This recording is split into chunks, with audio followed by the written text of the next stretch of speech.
राम भजो राम भजो राम भजो राम, राम भजो राम भजो राम भजो राम, राम भजो राम भजो राम भजो राम, राम भजो राम भजो राम भजो राम, राम भजो राम भजो राम भजो राम, राम भजो राम भजो राम भजो राम। जथा सुअंजन अंजि दृग साधक सिद्ध सुजान, कौतुक देखत शैल बन भूतल भूरि निधान। जैसे सिद्धांजन को नेत्रों में लगाकर साधक सिद्ध और सुजान पर्वतों वनों और पृथ्वी के अंदर कौतुक से ही बहुत सी खाने देखते हैं। गुरुपद रज मृदु मंजुल अंजन, नैन अम्ये दृग दोष विभंजन। तेहि करि बिमल विवेक बिलोचन, बरनउ रामचरित भव मोचन। बंदउ प्रथम महीसुर चरना, मोह जनित संशय सब हरना। सुजन समाज सकल गुण खानी, करऊं प्रणाम सप्रेम सुबानी। साधु चरित शुभ चरित कपासु, नीरस विशद गुण में फल जासु। जो सही दुख पर छिद्र दुरावा, बंदनीय जेहि जग जस पावा। गुरुपद रज मृदु मंजुल अंजन, नयन अम्य दृग दोष विभंजन। श्री गुरु महाराज के चरणों की रज कोमल और सुंदर नैनामृत अंजन है, जो नेत्रों के दोषों को नाश करने वाला है। तेहि करी बिमल विवेक विलोचन, बरनउ रामचरित भव मोचन। उस अंजन से विवेक रूपी नेत्रों को निर्मल करके मैं संसार रूपी बंधन से छुड़ाने वाले श्री रामचरित्र का वर्णन करता हूँ। बंदउ प्रथम महीसुर चरना, मोह जनित संशय सब हरना। पहले पृथ्वी के देवता ब्राह्मणों के चरणों की वंदना करता हूँ, जो अज्ञान से उत्पन्न सब संदेहों को हरने वाले हैं। सुजन समाज सकल गुण खानी, करऊं प्रणाम सप्रेम सुबानी। फिर सब गुणों की खान संत समाज को प्रेम सहित सुंदर वाणी से प्रणाम करता हूँ। साधु चरित शुभ चरित कपासु, निरस विशद गुण में फल जासु। संतों का चरित्र कपास के चरित्र के समान शुभ है, जिसका फल नीरस विशद और गुणमय होता है। कपास की डोंडी नीरस होती है, संत चरित्र में भी विषयाशक्ति नहीं है, इसमें वह भी नीरस है। कपास उज्ज्वल होता है, संत का हृदय भी अज्ञान और पाप रूपी अंधकार से रहित होता है, इसलिए वह विशद है और कपास में गुण होते हैं। इसी प्रकार संत का चरित्र भी सद्गुणों का भंडार होता है, इसलिए वह गुणमय है। जैसे कपास का धागा सुई के किए हुए छेदों को अपना तन देकर ढक देता है, अथवा कपास जैसे लोढ़े जाने, काते जाने और बुने जाने का कष्ट सहकर भी वस्त्र के रूप में परिणत होकर दूसरे के गोपनीय स्थानों को ढकता है। जो सही दुख पर छिद्र दुरावा, बंदनीय जेहि जग जस पावा। उसी प्रकार संत स्वयं दुख सहकर दूसरों के छिद्रों को ढकता है, जिसके कारण उसके जगत में वंदनीय यश प्राप्त किया है। मुद मंगल में संत समाजू, जो जग जंगम तीरथ राजू। राम भक्ति जय सुर सरि धारा, सरसई ब्रह्म विचार प्रचारा। संतों का समाज आनंद और कल्याण में है, जो जगत में चलता फिरता तीरथ राज है, जहाँ राम भक्ति रूपी गंगा जी की धारा है और ब्रह्म विचार का प्रचार सरस्वती जी हैं। विधि निषेध में कलिमल हरनी, कर्म कथा रविनंदनी बरनी, हरिहर कथा विराजति बेनी, सुनत सकल मुद मंगल देनी। विधि और निषेध यानी ये करो या ये न करो, विधि और निषेध रूपी कर्मों की कथा कलयुग के पापों को हरने वाली सूर्य तन्या यमुना जी है, सूर्य तन्या यमुना जी हैं। और भगवान विष्णु और शंकर जी की कथाएं त्रिवेणी रूपी से सुशोभित हैं, जो सुनते ही सब आनंद और कल्याणों को देने वाली हैं। बटु विश्वास अचल निज धर्मा, तीरथ राज समाज सुकर्मा, सब ही सुलभ सब दिन सब देशा, सेवत सादर समन कलेसा।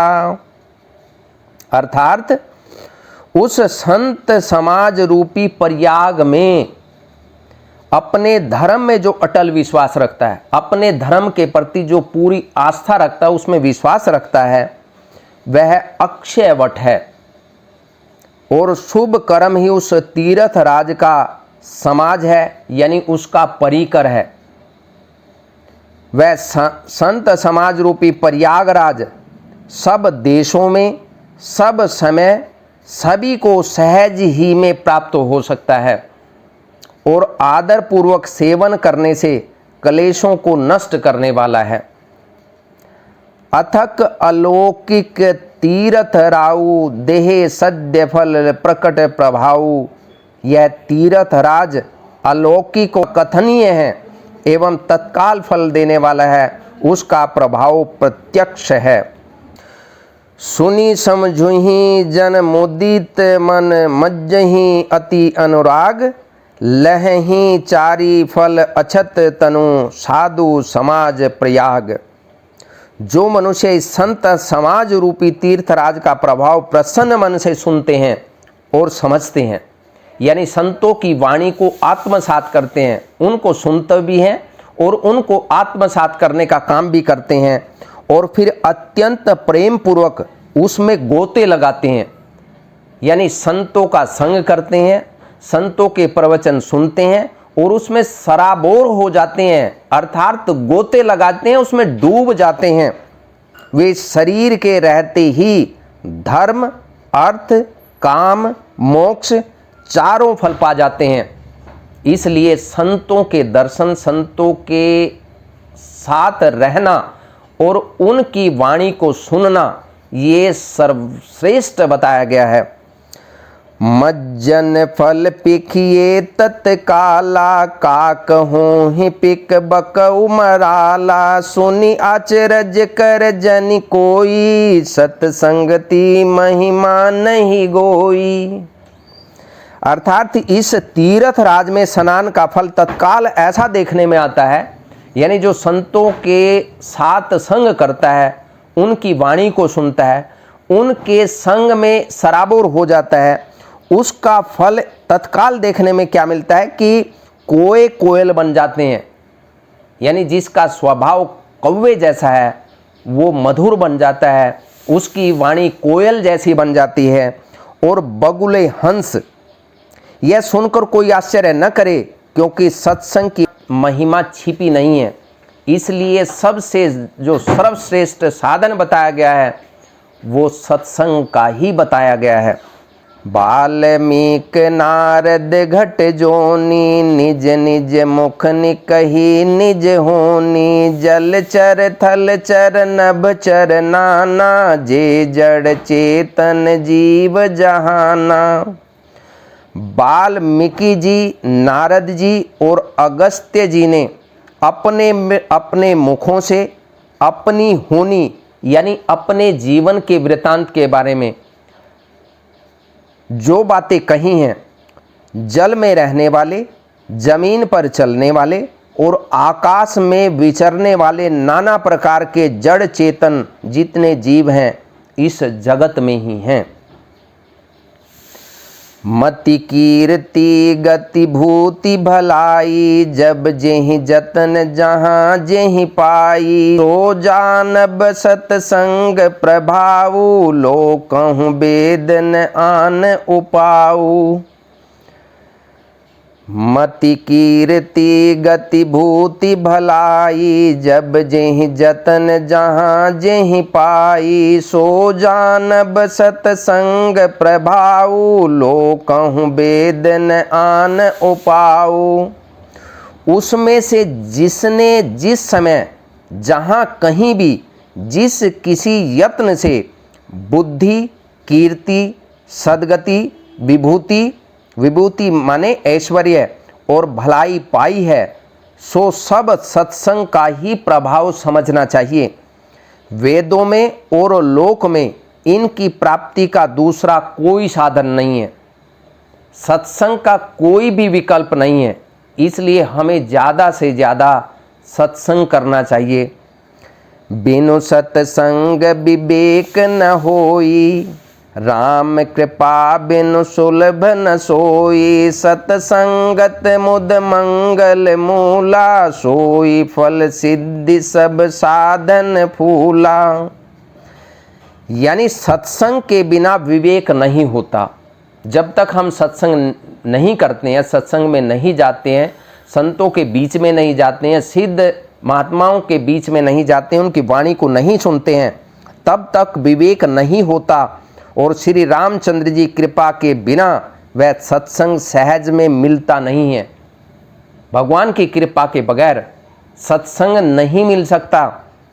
सत्संगति आनंद और कल्याण की जड़ है। सत्संग की सिद्धि ही फल है। यानी अगर आप सत्संग करने लगे, सत्संग में जाने लगे, संत वाणी सुनने लगे, तो आप समझ लीजिए कि आपको शुभ फल प्राप्त होने लगा है। और सब साधन तो फूल हैं, बाकी जितने भी साधन हैं वो केवल फूल हैं, पत्ती हैं। फल अगर है तो वो केवल और केवल सत्संग ही है। इसलिए हमें ज़्यादा से ज़्यादा सत्संग करना चाहिए, सत्संग में जाना चाहिए।